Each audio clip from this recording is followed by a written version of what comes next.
अस्सलाम वालेकुम and welcome back to top classy entertainment. मुझे उम्मीद है कि आप सब लोग खैरियत से होंगे।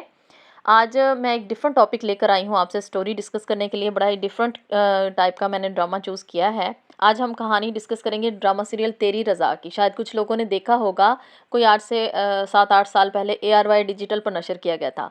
अच्छा, इसके व्यूज़ मैं देखती हूँ इंटरनेट पे तो उस तरह से नहीं है जैसे इसकी डिफरेंट कहानी है।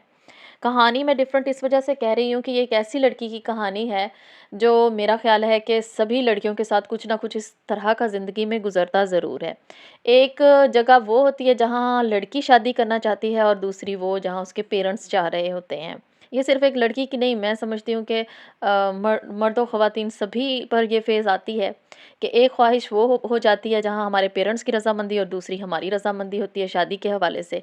एक फ़ेज़ ज़िंदगी में सभी पर उस तरह का आता है। ये स्टोरी उसी से रिलेट करती है कि अहमियत किस चीज़ की है, अरेंज मैरिजेस या लव मैरिजेस।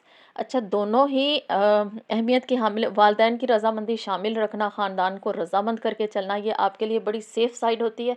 ज़िंदगी आगे पुरसुकून गुज़र जाती है।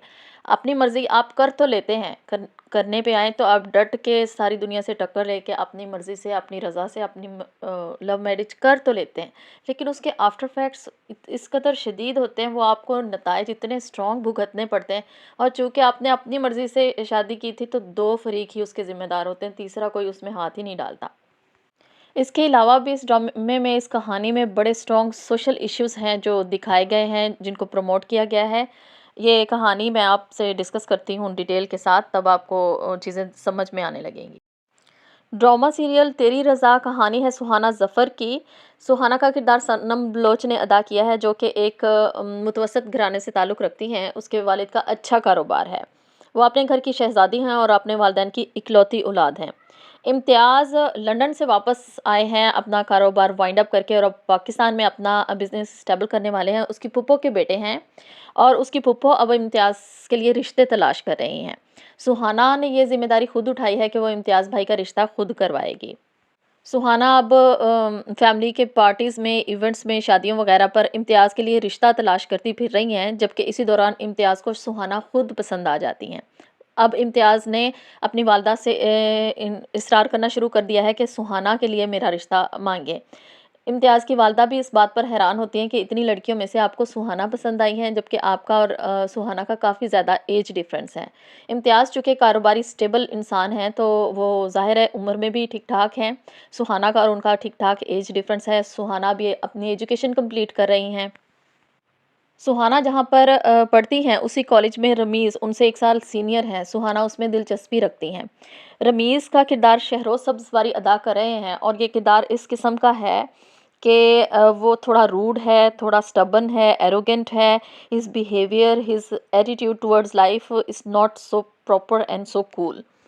वो गुड लुकिंग है, अच्छी गाड़ी में घूमता है, अच्छी ड्रेसिंग करता है, तो ऑब्वियसली लड़कियां उसकी तरफ ज़्यादा अट्रैक्ट होती हैं।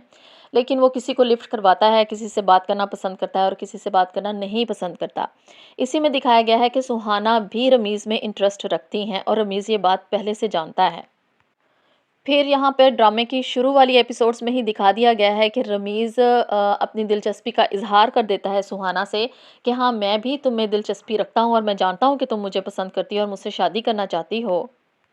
जिस पर सुहाना उसे कहती है कि अगर आपको मुझसे शादी करनी है तो मेरे घर रिश्ता भेजें, क्योंकि हमारे यहाँ जल्दी शादियाँ कर दी जाती हैं। जैसे ही लड़की की एजुकेशन कंप्लीट होती है, लड़की के लिए रिश्ते तलाश करना शुरू कर दिए जाते हैं।